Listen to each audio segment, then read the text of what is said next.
welcome to the Get Over Yourself podcast. This is author and athlete Brad Kearns discovering ways to be healthy, fit, and happy in hectic, high-stress modern life. So let's slow down and take a deep breath, take a cold plunge, and expertly balance that competitive intensity with an appreciation of the journey. That's the theme of the show. Here we go. The ancestral health rationale hopefully makes sense to everyone because we're looking at our evolutionary past example, hunter-gatherer, and here's the foods that we ate that sustained human evolution. Now, there's healthy foods today like dark chocolate I'm a big fan of. We didn't eat those in Paleolithic times. It doesn't mean they're not healthy. In fact, there's a lot of health benefits to modern food. So we don't want to pinhole with like a sound bite saying, hey, is it off the ground or off a tree? Then don't eat it or do eat it or whatever. So moderation has failed disastrously because when you leak in a little bit of sugar and a little bit of appetite-stimulating gliadin protein in the gluten, Dr. William Davis Wheatbelly talks about this, that gluten, bread, triggers appetite stimulation. It hits the opioid receptors in your brain and causes you to eat more to the tune of 300 calories per day.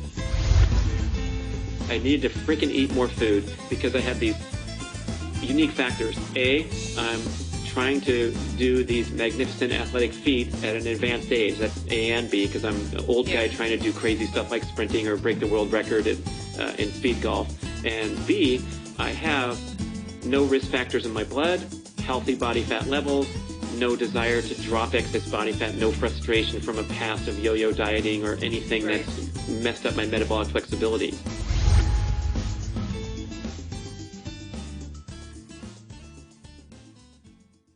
This is Brad. I want to tell you about my life-changing acquisition of a personal home-use sauna. I have a 6x6 barrel sauna in my backyard, ready-made heat therapy, a fabulous unit from Almost Heaven.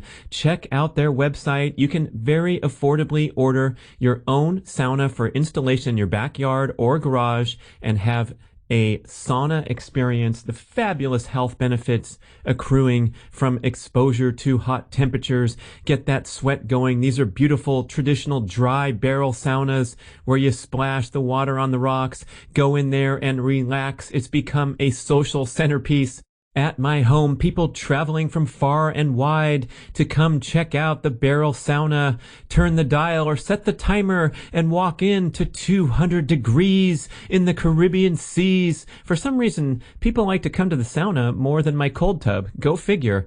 Check out almostheaven.com and their beautiful natural wood designs, and pretty soon, surprisingly affordable, you will be in the home sauna business.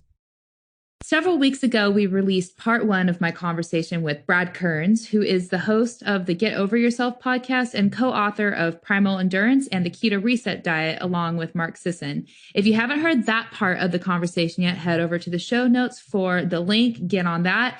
And this is part 2 of my conversation with Brad. You can find out more about Brad over at bradkearns.com. Thanks for tuning in and enjoy this part of the show. And so for me, like my daily routine is so easily getting out of hand when I'm self-directed and I have these objectives I want to do and these priorities, and then the emails come in and the phone calls come in or whatever's happening. I know that if I can like develop the ability to just wake up. First, I do my flexibility movement drills. I put that video on YouTube also. And then I jump in the cold water every time. It gives me a sense of like control and satisfaction that I'm kind of in the driver's seat with my life. And hopefully that will carry over into my ability to manage my email inbox with my other ambitions for the workday. And so that part is kind of like the intangibles, but the physical part of getting that norepinephrine boost, and it's like an awakening, it's invigorating, it gets more blood and oxygen going. So there's some research about how that helps boost testosterone levels. So maybe that could be thrown into the picture. And then you were talking about Ray Cronice and his success with dropping body fat just from cold exposure.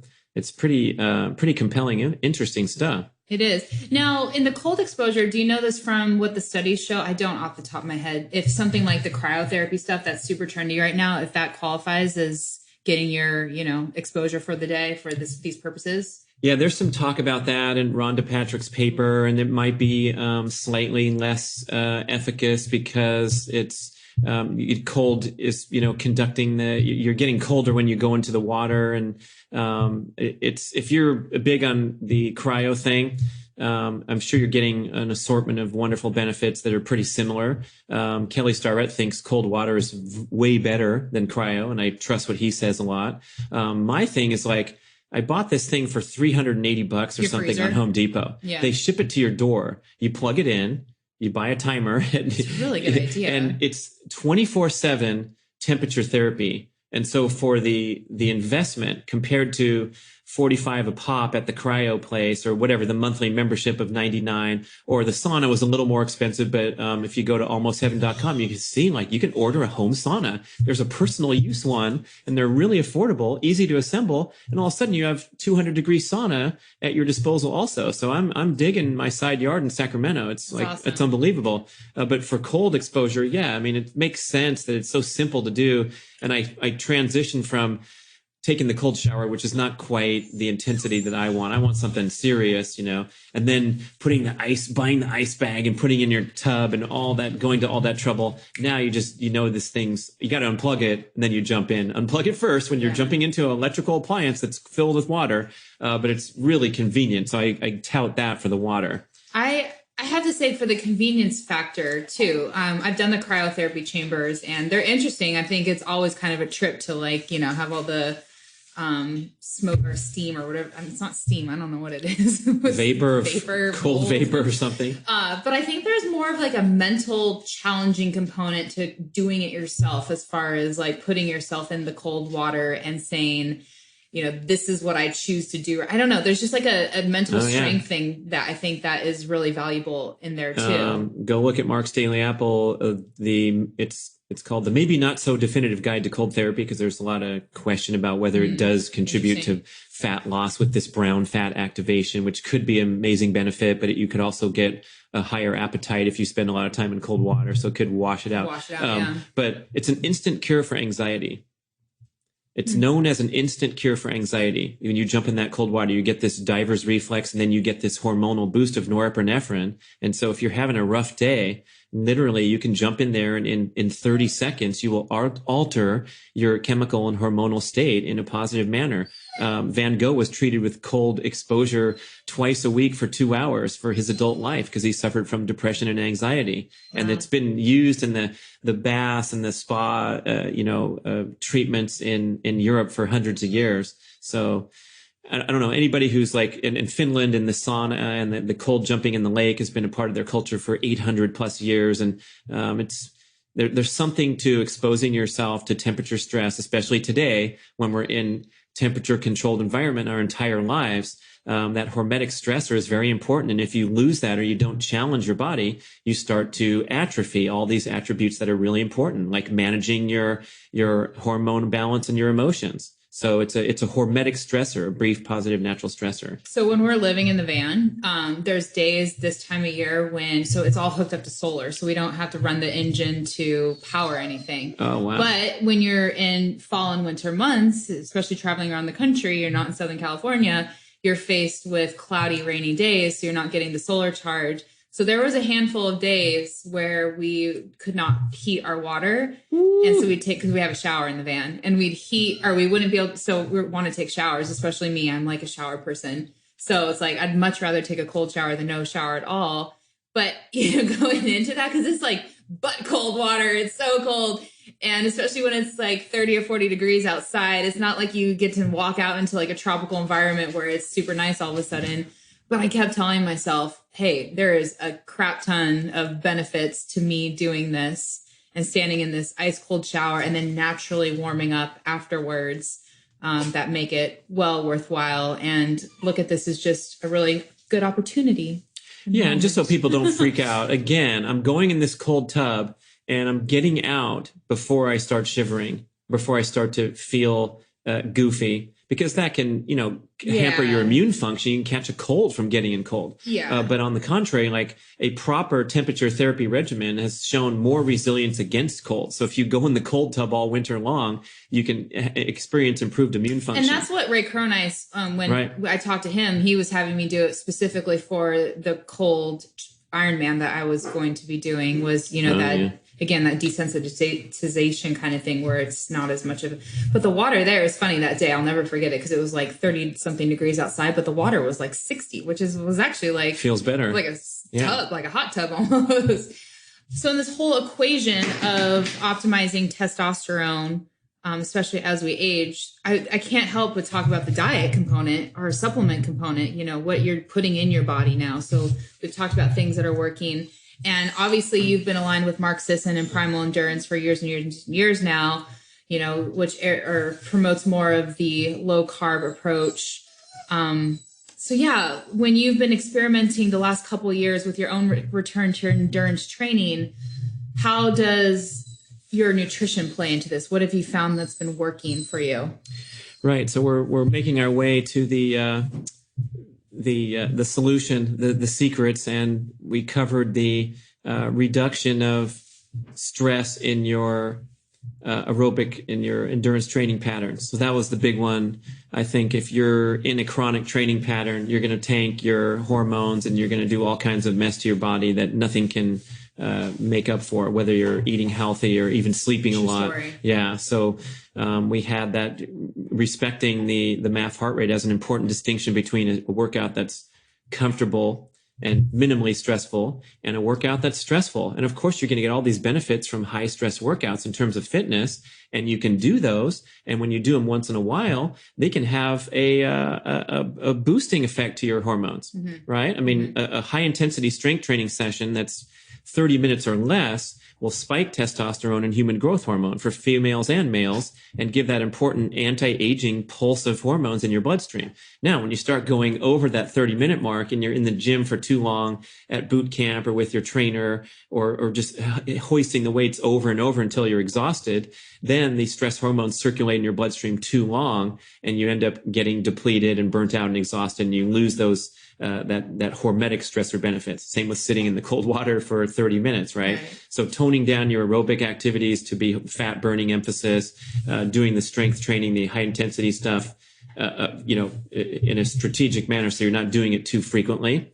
And then we go into the diet part, and oh man, we're getting fatigue on this corner too, because there's been so much hair splitting. I think there's been like faction building and critique, and now we're 10 years into this ancestral health movement, which has exploded in popularity. You call it paleo, primal. Keto is now the hot word and most searched term for diet, and it is all in the mainstream level too. You know, I remember when Ben and I first started talking about this like 6-7 years ago. And cutting edge, man. Yeah, so cutting edge. Now it's like there's signs at your grocery store, the keto aisle or whatever. Yeah. So I've tried to maintain an open mind and maybe even tone down some of my extreme enthusiasm for this and that, because I found, like, especially with like family and friends, the more exuberant you are and the more like you can kind of drift into preacher mode, soapbox mode, and then you don't even get the message across that you might wish you could if you're in this world. And this is my game. I'm a health and fitness promoter, expert, author. I'm trying to get the message out, right? So I like to pursue that common ground where we don't have to argue about things and find our top priorities. Like when you go into the ER, there's a triage strategy. So the person who's bleeding out of their face gets treated before your thumb that you got hurt in the gardening accident, right? So all of us listening, especially in the athletic scene, might want to make a concerted effort to eliminate nutrient deficient foods from the diet. And it could be a huge awakening to health, whether it's called going vegan for 45 days and I feel awesome. Oh yeah, what'd you do? I cut out this, this, and this. Or going carnivore for 45 days and all my health problems have vanished. And there's data and there's research and people, saying this stuff is the end all, and they're all right. They're all correct because they're hitting this common ground of getting rid of the crap first. Yeah, getting rid of the crap. I know carnivore guys. I talked to Danny Vega on a podcast, and he's as fit and incredibly healthy as they come. And he was in the midst of a 6-week carnivore diet. He was an early adopter of that, just eating stuff off a cow only. That was it. no health risks. No, his blood values got better and better. And same with the vegan community. They're having this plant-based lifestyle that's extremely healthy, and they're more conscious about what they're eating. So I'm thumbs up for all of that. But then to answer your question again, yeah, the ancestral health rationale hopefully makes sense to everyone, because we're looking at our evolutionary past example, hunter-gatherer, and here's the foods that we ate that sustained human evolution.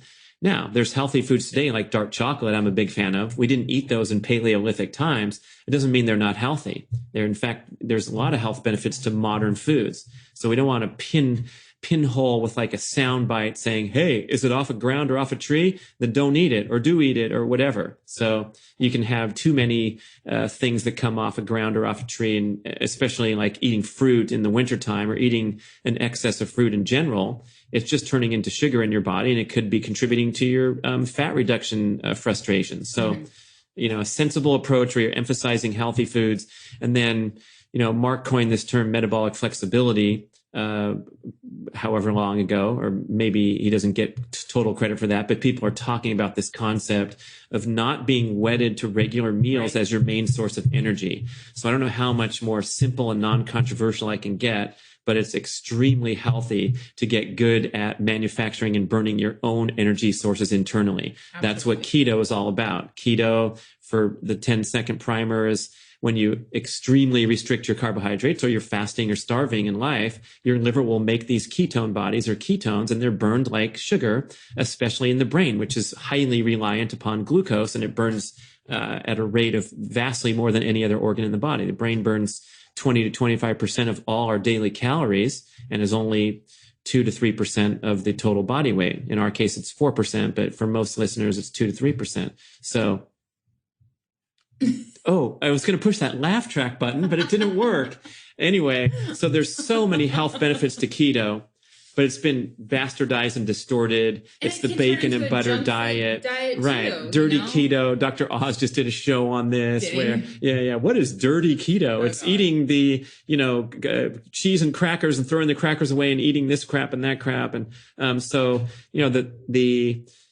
the main goal should be metabolic flexibility. Right. And a big part of that is fasting and getting good at, burning your own energy without needing to have a meal. What about the endurance athletes? Then it gets all complicated. We have female hormone issues, and we try to make blanket statements like fasting's great and everyone should fast until noon because that means you're burning fat. And it's not so simple. So I think if we just back up a few steps. Even with beyond just female athletes, and that, I totally hear you what you're saying there, but even people suffering from high cortisol levels up to hypercortisolemia and adrenal issues, usually the recommendation there is to not be going very long without, or not having these like periods of high fasting, where you do actually allow more intervals of eating within, to allow some of this like more, it actually can promote in a way more even blood sugar rather than like the huge spikes and fluctuations for somebody. But I think the key there is you're often probably talking about somebody who's not as metabolically flexible to begin with. So any level of fasting is going to like send them into this tanking mode, and then they replenish, and they're just still kind of creating themselves a bit all over the map. So it's a tricky one a little bit. Very tricky. I've done so much testing, especially writing the keto reset diet and trying this keto out for myself and doing 140 days strict keto and getting scar tissue on my fingertips from testing my blood so much. And I found some crazy insights. One of them was, I can make my blood sugar just fine, whether I eat or not. So I'll come in to hitting that stick, first listening to podcasts with Peter Attia saying, my glucose is 84. It's been that way for 3 years. I have a continuous monitor. I'm like, wow, I'd like to get down that low because that would mean you live a long, healthy life. And then I'm sticking my finger and it's like 117. Like WTF, what the hell, welcome to Facebook, that stands for. This is coming off of an 18-hour fast. And the previous meal was salmon and broccoli, and the previous meal to that was a salad. So I haven't had any carbs in my system for 30-something hours, and my glucose is jacked up. So telling you that it's not just the carbs creating the issue. I'm making the glucose in my system for what I need, and I'm a highly tuned athlete that maybe is responding to a training stimulus and making a bunch of glucose because I want to do a sprint workout. And then I'm going to fast for 4 more hours after the sprint workout to get the maximum hormonal benefits and the autophagy and all that stuff. And all this stuff is scientifically validated, but there's a fine line that you don't want to kick into stress response because of your dietary ambitions are beyond your abilities. Okay, so Mark Sisson talks a lot about his compressed eating window. He eats between 1 and 7 p.m. each day. No matter what. He does killer weight workouts. He has a physique where he has a lot of muscle mass. Even he's 65 years old. He has no problem eating a salad, eating a dinner. He doesn't eat that many calories. We've done macronutrient profiles for the book, and he's doing wonderfully. I find personally, I've experimented with different strategies, and one of them, thanks to Maffetone and Dr. Tommy Wood, Nourish, Balance, Thrive, they were looking at some of my blood values, and Tommy said, you know what, man? Eat more healthy food. That was his prescription to me. The doctor's prescription was I needed to freaking eat more food because I had these unique factors. I'm trying to do these magnificent athletic feats at an advanced age. That's A and B, because I'm an old guy trying to do crazy stuff like sprinting or break the world record in speed golf. And B, I have no risk factors in my blood, healthy body fat levels, no desire to drop excess body fat, no frustration from a past of yo-yo dieting or anything that's messed up my metabolic flexibility. And so he said, you're okay to have that larger window. He said, you know what? If you're healthy, you should be able to handle anything, man. You should be able to go and get some ice cream and enjoy that bowl of ice cream. Not saying that's a health or peak performance strategy, because it shouldn't be any big deal. You eat the ice cream and you burn it off whenever, and the next day you store some of it as fat, whatever. So it just kind of gives this more relaxed approach where, and Kate Shanahan said, maybe it's not all your diet, because I'm complaining. Like, I had a little bit of fatigue over the last 7 weeks. On these particular weeks, I sort of have crash and burn patterns where these 3 days I couldn't train. And was it because of my macros? You know what? There's all kinds of other factors. Maybe you had maybe you had a bad time in daily life, and you're stressed and high strung, and you're making a lot of glucose, and whatever. So if we can, especially in the context of this podcast, we can do a 3-hour show on food if we want, but like,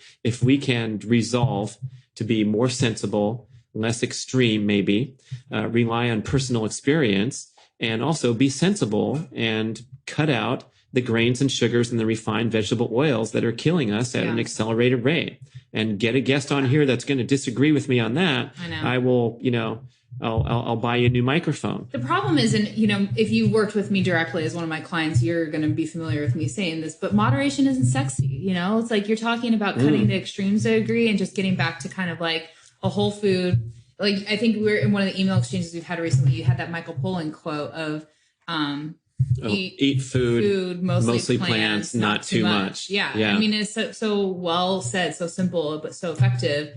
And it's so true, though. And we get on, especially this time of year, it's, mid-January, and everybody's on a bandwagon or, in some camp right now to, jump like on the latest diet fad to change their life forever. But it's not sustainable habit creating, and moderation and creating like healthy habits that are going to stick with you is what's really going to get you the long-term changes. But in the context of testosterone, well, I'm going to say something on that moderation, please, because I think we have to be very careful with our syntax. And when we say the word moderation, most people take that and run. Oh, they just stopped listening to the show and they're going to go have their Cheesecake Factory now because we said moderation's okay. And I'm advocating for an extremely strict and devoted and committed attention to your diet as maybe the biggest variable for your health and longevity. And we cannot fool around with this. And it's disgraceful what's going on in this country, the richest country in the world. We have the fattest population in the history of humanity. And we have the life expectancy of your child coming up is lower than your own for the first time in recorded history. That's a disgraceful statistic when we have all the medical advancements. So moderation has failed disastrously, because when you leak in a little bit of sugar and a little bit of appetite stimulating gliadin protein in the gluten, Dr. William Davis Wheatbelly talks about this, that gluten, bread, is triggers appetite stimulation. It hits the opioid receptors in your brain and causes you to eat more to the tune of 300 calories per day. So if you like a little bit of bread with your meal, or you can't live without your bread, or whatever your comfort foods are, these are a slippery slope downward, especially the sugar. We know that sugar has addictive properties. Dr. Robert Lustig, leading figure on that. You can watch his YouTube talks or his books talking about a little bit of sugar leads to a lot of sugar, because you get the blood sugar crash and your brain's telling you to eat more. So we have to be extremely strict and devoted to cutting out grains, sugars, and refined vegetable oils. And then when we're 20 steps down the road, maybe you and I are, and your fridge is getting an A+ score, and people who are super into it, and they're on the aisles and Sprouts and Nugget in the top markets. I didn't say the big one because we need sponsor money to give you. Yeah.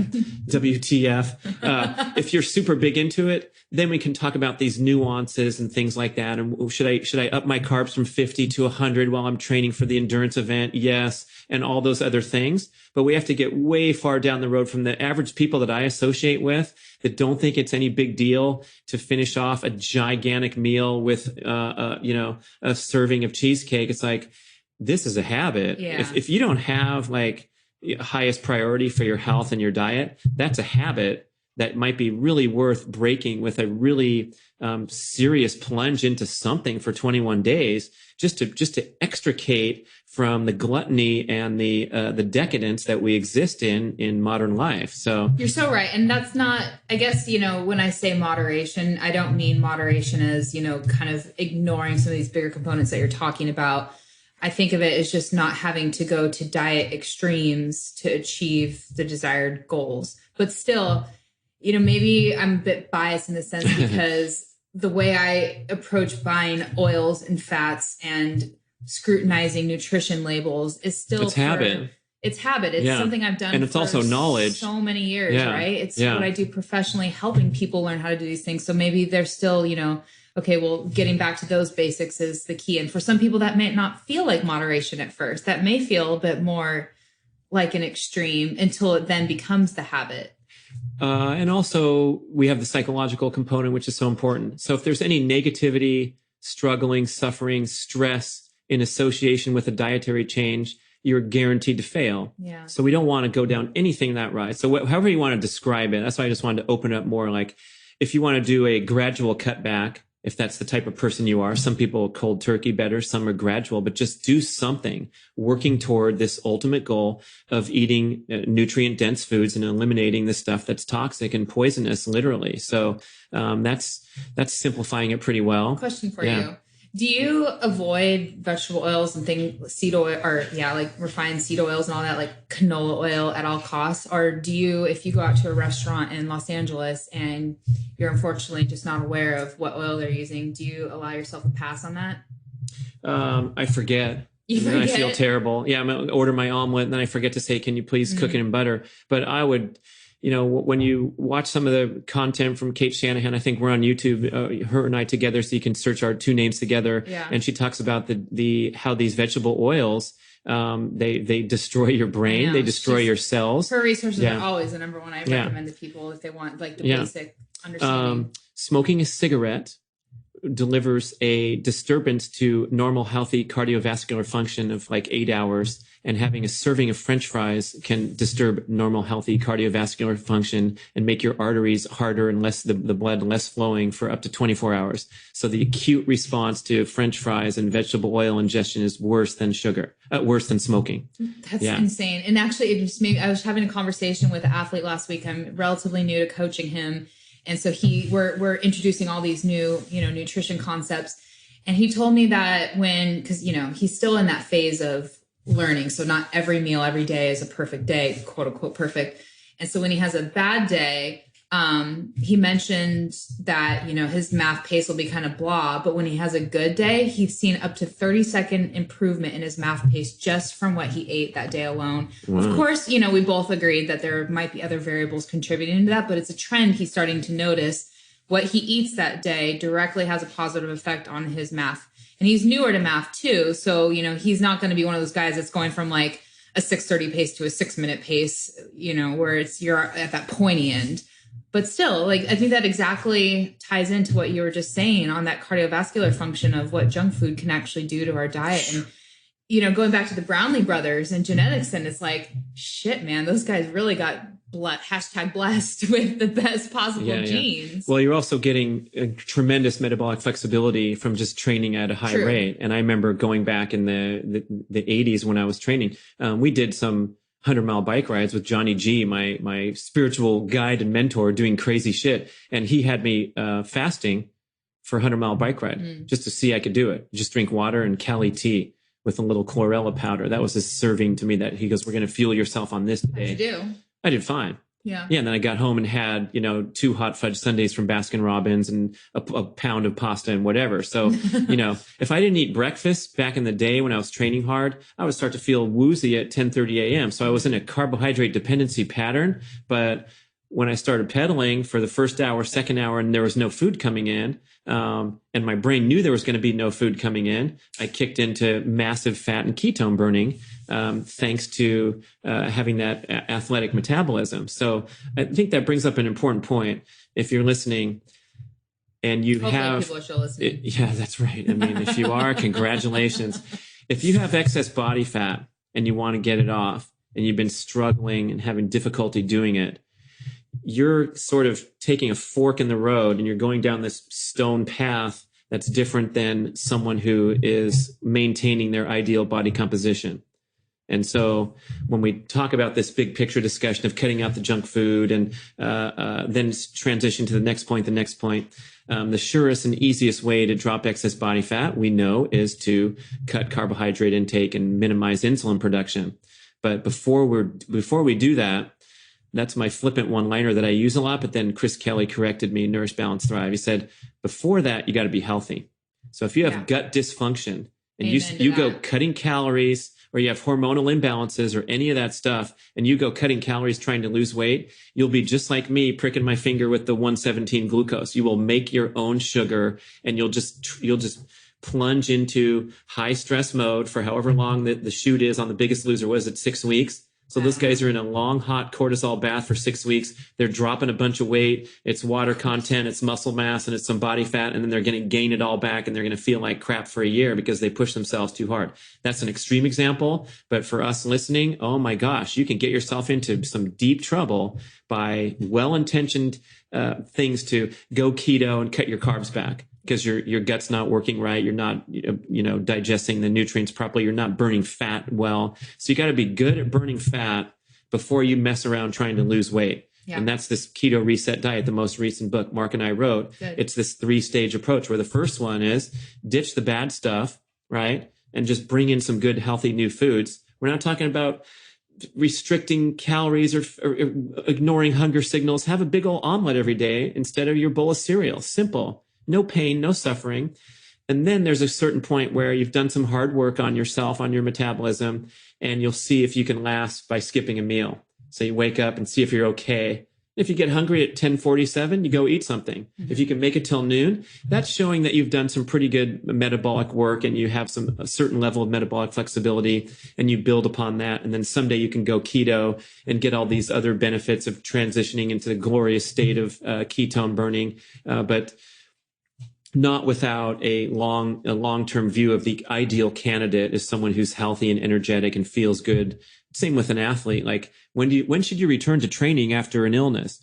When you feel fine all day long and you can't wait to return to training, not before. I don't want you feeling like crap at work and then thinking about your workout until you feel great and you wake up and you feel clear and all those things. It's a tough one though for people. It's a tough one to wrap your head around. Yeah. It's like, well, if it's just the stuff he knows, I should be good enough. Yeah. So what do you, in the book that you're mentioning that you, Mark, co-authored with the keto and getting your health and everything in line first, I've had a million conversations with Chris and Tommy and the fine folks at Nourish, Balance, Thrive about these kinds of things. But curious what you think about or what you guys propose as far as getting your health in order in the gut area. If someone's feeling like gut function is less than optimal, say they're an athlete with the supposed leaky gut, but they don't really have like a clear picture of what is going on. What do you guys advise? Well, first of all, like we all have leaky gut if we go bike 50 miles or more in the heat. I mean, that is what's happening during these long workouts. When we elevate our body temperature, everything's permeability. So, geez, what about starting with like clean nutrition when you're out there training instead of slamming down all that sugar in the name of, making it through these hard workouts? That's the thing. Sometimes clean nutrition can still include like a FODMAP, ferment some of these fermentable fruits and vegetables. And if someone has SIBO, a clean food can still be a disruptive food to their current condition. So it's a very tricky. That's the bad one, because you're going to go do your expensive test too. And they're going to say, oh, you react to almonds, avocados, olive oil, carrots, macadamia nuts, and salmon. You shouldn't eat any of those things. And there's some measure of truth to the fact that you're so messed up that you can't even eat good, healthy stuff because your gut lining has been destroyed by 47 years of eating gluten or whatever's going on. So yeah, actually a friend of mine was just showing me her Viome results the other day. This was a new one to me. That stuff's so random and trippy. I have not seen an actual report on it. And some of the things that she's exactly like us on board with health to the nth degree as far as her quality nutrition. But it was saying things like Swiss chard or sauerkraut because of the histamine response, which I can kind of see that one. And a few other, popular vegetables. I think even zucchini, she was supposed to limit certain things that you're like, you would never even really think that you have to limit. And you may not even feel a reaction when you eat them. Obviously, the goal is to not have those foods be limited forever. That's always the goal. But interim fixing things. That's why I've never in my practice or working with people recommend some of these food allergy or food intolerance tests. I just think that they leave some holes. I'm much more of a fan of when a person is willing to self-experiment a little bit and then do a more in-depth gut test that's going to show, like I like a test called like the GI map, which shows what other pathogens or bacterial imbalances or fungal overgrowths or whatever markers are out of line, which could then correlate to like dietary recommendations. Mm-hmm. But yeah, I don't know. I think there's like the food intolerance tests seem to be an imperfect approach to figuring out what's going on with the gut. I have my own budget food tolerance test, which is seeing how my digestive tract works and if there's any pain and discomfort there, especially associated with workouts. And I think I got myself into real trouble after a series of surgeries, a ruptured appendix, and then three follow-up surgeries with weird stuff going on in my kidneys, bladder. And so I was in the hospital for in and out and taking massive doses of antibiotics, IV for 4 days after my surgery. And I think it messed me up for maybe 2 years. I wasn't right in my gut. And I was just pounding the probiotics in all these different forms, making these, great meals with all the healthy gut foods. And it took a long time, but we have to progress toward healing rather than these backslides due to indulgences because it's your niece's birthday and you're going to have just one of these and just two of those the next day, or, oh, there's Halloween candy, so I'm going to blame my office because the bowl was there and I ate them. And if your health is wavering, as you know, with all the hormones and the training decisions, if you're not bulletproof like the Brownlee brothers, this stuff can mess you up. And easily. Easily. And then we'll get down on ourselves because, we think like, oh, we're not resilient, we're not good and all that. But hey, there's a lot of us on this boat where we just, have some more special considerations that we have to take for our bodies to get to our definition of optimization. Mm-hmm. Mm-hmm. Going back to the testosterone context, did you stick to more of a keto-oriented diet in this process of returning to endurance training, or did you already bank off the metabolic flexibility you've earned and allow yourself more of that appropriately timed carbohydrate approach, carb refueling, especially after one of your competitions when you've been pushing 170 plus heart rate for 45 minutes or so? Yeah. Good question. You know what I like? I like Ben Greenfield's story on this, where he talks about he banks a lot of hours in a fasted state, in a ketogenic state. He does these hard workouts when he's in a fasted state, ketogenic state. And then he says like family time at nighttime because he wants to live a healthy, happy life. And he's got young kids and they go and bake a bunch of stuff and they have these wonderful meals and he films them for his Facebook, YouTube, whatever. And he's maybe putting away a whole ton of carbs that night, but that ensures that his glycogen reloads, ensures he gets the gut health benefits that you get from an assortment of carbs that you might otherwise be cutting out if you're keto. Right. And then you also get the best of both worlds because you spend a lot of time in fasted or ketogenic state. So I've kind of transitioned to this highly spontaneous and intuitive approach where if you pin me down and ask me what my typical eating day is like, the answer is tremendously varied. Thanks to Dr. Tommy Wood, when I had that scolding on September 1st, 2017, he goes, eat more food. What the heck are you doing? You know, you're trying to be an athlete. You're complaining of crash and burn patterns. Cause I do. I mean, I go great. I feel great. And then I have 3 days or 4 days where I feel terrible or weak, up and down. And I'm like, I want to get rid of those lulls. Yeah. Okay. So I started eating this super nutrition green smoothie, many mornings, instead of fasting. So I replaced a fasting until 12 or 1 with this massive green smoothie. And then other days I might be at home putzing around trying to write a book and getting distracted and just eating and nibbling and having a weird day where I ate a ton of calories and maybe had consequently more carbohydrates. Sometimes I go on these popcorn binges at nights where I'll make this wonderful popcorn with a bunch of butter and salt and olive oil and just inhale that stuff because it's like delicious. And I'm not like eating a bowl a day. So I have moderation in my corner, but again, you should be able to tolerate those things. I go to Seattle. There's this vegan, handmade ice cream place, Frankie and Johnny's.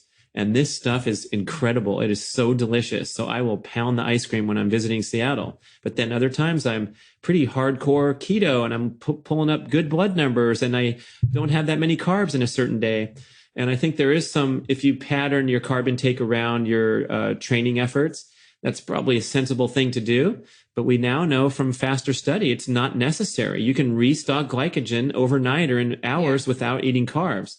So the more we learn, the more we know, the more the uncertainty or individuality there is so that you can't make these blanket statements anymore and come out right. But I do want to go back to like, the psychological value of living in a manner congruent with your stated goals, such as I want to maintain this type of body composition. This is my favorite weight to be at, or I want to look good for my cruise where I'm going to wear a bikini and work toward that goal and progress without interruption or suffering or struggling or feeling discouraged, like you say, and just make that shit happen. And the way you can make that happen is get healthy, get metabolically flexible, get good at burning body fat, and then turn down the carbs. So ideally, you'd have your hand on a dial and say, I need to drop 4 pounds because it's, the Tour de France is coming up and I'm on the team this year. You just turn the dial down and you drop the body weight that you want. It's the simplest thing ever, but it's the greatest frustration in hundreds of millions of people's lives. So I want to break through from that. I think a lot of the frustration, if we look beyond adrenal health, cortisol levels, some of those other things that we were talking about that can kind of hold you back in some of these situations from just saying, hey, I'm going to dial back the carbs and magically lose whatever amount of pounds, is our mental state. And this is something that I've just been focusing on so much more, not only in my own journey, but just observing other people.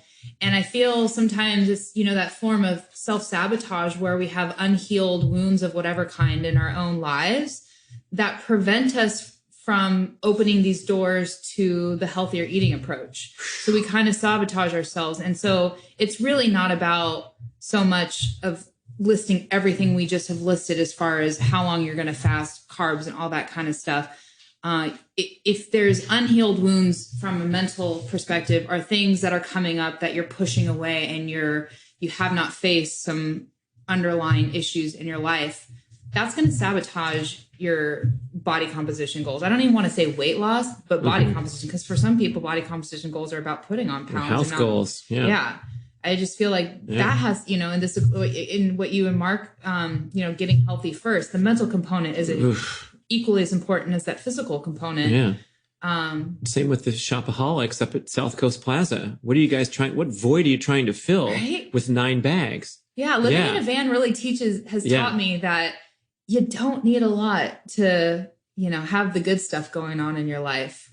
And if I wear the same shirt every other day, that never once bothered me. Not a big deal. Even when there was a couple times throughout our travels where John and I went out to like a nicer dinner or something. And it's funny, actually, I think I talked about this already on a podcast, but one day we weren't sure of the dress code and we didn't have anything nice.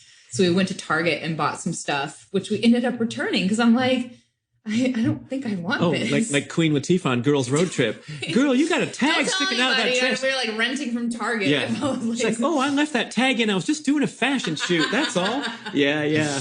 But yeah, it's that mental component, I think, that really that is what will open doors for us with some of our physical goals, I believe. So what does the food represent? Is it like, it's a coping mechanism. Mechanism for stress or for, I also think it's you have the emotional eating spectrum, but you also have the physical need for calories to sustain your mood, energy level, and hormone balance. Yeah. So you're asking yourself to become an addict because you have that physical underlying thing. It's a bit of a double-edged sword because, I'm not necessarily talking about straight up depression when I am speaking to, mental stuff. These could be way more subtle where you carry on relatively normally and you just realize, oh, hey, I had this experience 15 years ago that is still lingering there and I haven't actually gone to therapy or something to work on it, and that's been kind of an underlying theme of maybe that's holding me back from some things. There could be something like that, but then there could be straight up depression where the diet component we know is so huge, where if we're not careful with our food choices there, it becomes a form of a drug by consuming sugars and carbs and all that, and weaning ourselves off that is where the magic starts to happen as far as our mood state is concerned. So we have to, Right. And it's going to perpetuate if you can't wean yourself off it. Yeah. So when I flippantly said just cut grains, sugars, and refined vegetable oils as your first step, that's a tough first step. It's a sometimes deeper conversation than just eliminating those things. Yeah. I truly believe that we can change our taste buds in a relatively short amount of time, but emotionally, these things take much longer time. Yeah, that's why I would wish for anybody struggling is go indulge yourself in some fabulous meals, buy some of the great cookbooks, and find your 5 favorite, ancestral aligned low carb meals or breakfast. I mean, when I went cold turkey from normal routine healthy eating guy, I thought grain-based diet. Yeah. I had this giant bowl of cereal every day, dating back to my triathlon days. We all did, didn't we? Yeah, it just powered this thing. And then I met Mark in June of 2008. We started working on the project for Primal Blueprint, and he's like, "So no grains." I'm like, "So okay, so yeah, no bread, no pasta. What about oatmeal? Is that a grain?" He's like, "Yeah, that's a grain too." So I went cold turkey from normal high carb diet to having a giant omelet instead of my cereal bowl every day. So I knew I woke up and I was still in that habit pattern of chowing a bunch of food soon after I woke up, because that's what I've been doing for the previous 30 years. So that was an easy transition. These omelets taste great with the bacon and the cheese and the avocado slices on top and the veggies. And I did that for probably a year straight before the first time I woke up and realized I'm not really hungry. I don't need this omelet to survive and exist, because I'd become good at burning fat and metabolic flexibility and all those great things that will happen down the line. But you can't force that to happen. You have to kind of make sure that your habit changes are not overwhelming you, because then you'll backslide and burn out. And that's the other thing, the overwhelming, especially the word restriction is where I feel like I really specialize in working with people as well, is what creates or what can make us more prone to now disordered eating patterns. Maybe not even a full-blown eating disorder, but an unhealthy relationship. Raise your hand if you don't have any disordered eating patterns, please. Right. and send us your name. Yeah, have the courage to send an email with your address, and I'll send you a freaking bottle of mayonnaise. Yeah. We all have disordered eating patterns, every single one of us. And then wherever you stand on the spectrum, don't judge, man, or we'll be watching you with a spy camera. Yeah. And being careful, though, to not let those turn into an eating disorder where it ends up having, what was originally a intended healthy effect for yourself now ends up being an unhealthy effect. Like the kind of like the orthorexia, I think is, what stands out the most is something that's subtle enough where it's not straight up, anorexia or bulimia or something like that, but it's still a form of an eating disorder this day and age. And we have to be careful with that. And that's why I tend to be not as strict with the grain thing. Like sugar, yeah, but with grains, case by case, it depends on the person. And for a lot of people, especially if, gut health checks out and everything and blood sugar levels are, managed well, like I'm not too opposed to gluten-free grains in a diet at all. Yeah. Well, even if you don't, have any trouble with gluten, it's so John and I experiment because I'm say majority gluten-free and he is not. So we'll share, like he has the opposite effect, whereas most people would react to gluten. He reacts to gluten-free things. And I'm talking like if we get the occasional gluten-free pizza or something like that, or like a baked good, not like naturally gluten-free foods like sweet potato, but like if it's like something that uses a replacement flour that is gluten-free, that's where he has like a gut reaction to it. Whereas most people would see relief by eliminating the gluten. So we always kind of joke about that because again, it just shows individuality. He's a great guy at keeping up with his blood work and all that kind of stuff too. And at 43 years old, he's kicking butt with his health markers and all those kinds of things. And he's never had a problem with gluten. So he hasn't really seen a need to eliminate it. And I'm not going to sit here and, preach that, try to find a reason why he needs to. Right. Especially there's like the happiness component for a lot of people. And I think that if something's working for you and there's absolutely no reason to believe that it's bad for you. All right. You can look into Wheat Belly and some of these other resources though, and say outright, no matter who you are, gluten is, killing us to some degree, maybe not straight up killing us, but it's not necessarily doing us any good. And I think you kind of just have to choose how you want to interpret a lot of these things in your own personal life. Well, we all have our free choice and our priorities. And I hear a lot of people with their own one-liners back at a health enthusiast, where you might as well enjoy. So, of course, I'm not going to deny myself the cheesecake because it's fantastic. And same with the hot fudge sundae and same with the 5 handfuls of the thing. But that's where, like at the start of the show, like me being honest with myself and identifying myself as an overly positive person because I didn't want to face, confrontational conversations or negativity in my life. That was a big awakening for me. And with this thing, like the story you're telling right now, relating to your dietary habits. And you told John's story he didn't get to speak for himself, but he sounds like he's pretty well adjusted. But it's like whatever story we're telling, I hear a lot of stories where I bite my tongue, coming back at him like, oh, really? Cause it's sort of like a cop out or some sort of coping mechanism where they're not really facing that they are living in a manner incongruent with their goals, where they wish they looked better and felt better, but they have some statement like, well, beer is the centerpiece of the social occasion for me and my buddies.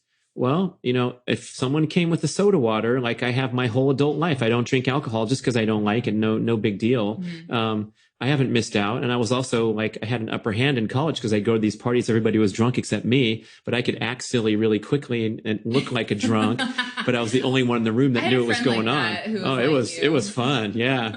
Susie, how are you? It is fun to be the sober one at parties. Yeah. I enjoy it too. So there's always a way to find to try to be better and have more pleasure and less suffering is kind of the conclusion of that thought. Yeah, it's true. Yeah. Thank you for listening to the show. We would love your feedback at getoveryourselfpodcast@gmail.com. And we would also love if you could leave a rating and a review on iTunes or wherever you listen to podcasts. I know it's a hassle. You have to go to desktop iTunes, click on the tab that says ratings and reviews, and then click to rate the show anywhere from 5 to 5 stars. And it really helps spread the word so more people can find the show and get over themselves because they need to. Thanks for doing it.